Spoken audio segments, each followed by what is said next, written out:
మమ్మల్ని బ్లెస్ చేయడానికి వచ్చిన పెద్దలకి, ప్రముఖులకి, ప్రెస్ వాళ్ళకి, ప్రతి ఒక్కరికి పేరు పేరున్న హృదయపూర్వక నమస్కారాలు. ముఖ్యంగా రామ్మోహన్ రావు గారు, ప్రసాద్ గారు, thank you so much sir. మీరు మమ్మల్ని చాలా బ్లెస్ చేయడానికి ఇక్కడి వరకు వచ్చారు. Thanks for that. ఈ సినిమాలో చాలా పెద్ద పెద్ద గొప్ప టెక్నీషియన్స్ ఉన్నారండి. అది మీకు కనిపిస్తుంది అక్కడ. ఆ టెక్నీషియన్స్ మంజుష గారు చెప్పినట్టు నాది కాదండి, ఏదైనా అది క్రెడిట్ నాది కాదు. డైరెక్టర్ గారు రాసుకున్నారు అంత మంచి కథ, అంత అద్భుతమైన కథ నా దగ్గరికి రావడం అది నా అదృష్టం. కానీ అందరూ వచ్చింది కథని నమ్మి.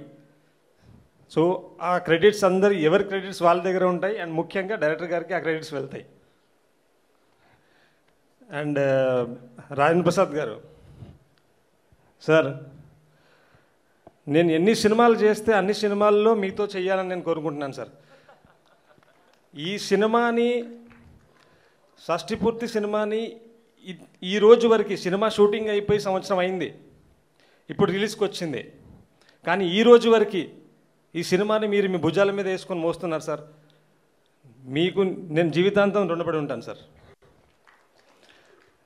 అండ్ అర్చనమ్మ గారు,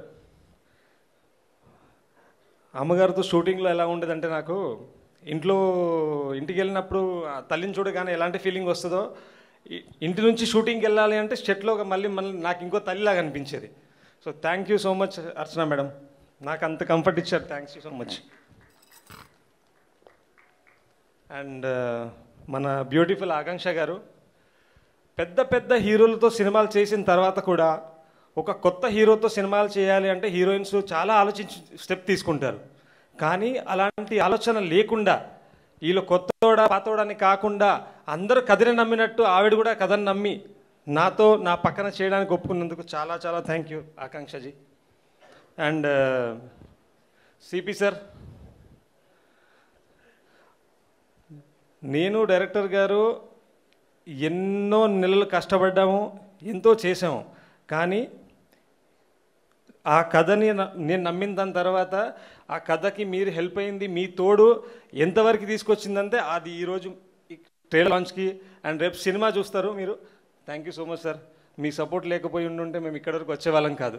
సపోర్ట్ సరే, నువ్వు ఎన్ని కోట్లు పెట్టావో సినిమాకి నాకు తెలుసు. అది లేకపోతే ఏ సపోర్ట్ ఏం చేయలేదు. నమ్మి నువ్వు చాలా డబ్బు పెట్టావు. ఎంతనది నేను చెప్పను, ఇది పెద్ద సినిమా మాత్రం చెప్పగలను సార్. ఆబ్వియస్లీ పెద్ద సినిమా, కానీ నేను నమ్మింది కథని. కథ బాగుంటే డబ్బు పక్కన పెట్టేసి కథని న్యాయం, ఆ కథకి ఎంత డబ్బు పెట్టాలో, ఆ కథకి ఎంత న్యాయం జరగాలో అనేది జరగాల్సిందే. లేదంటే అలాంటి కథలు చేయకూడదు. చిన్న కథ చేసుకోవాలి. మన దగ్గర బడ్జెట్ తక్కువ ఉంది అంటే చిన్న కథ చేయాలి. కానీ మన కల్చర్కి, మన ఫ్యామిలీ బాండ్స్కి సంబంధించిన కథ చేస్తున్నాం షష్ఠి పూర్తి. ఇలాంటి కథని నేను చిన్న స్కేల్లో చూపించలేను. రాజేంద్ర ప్రసాద్ గారు అయినా కూడా, అర్చనమ్మ గారు అయినా కూడా, టెక్నీషియన్స్ అయినా కూడా ఎందుకు అవసరం అంటే కథకి అది అవసరం.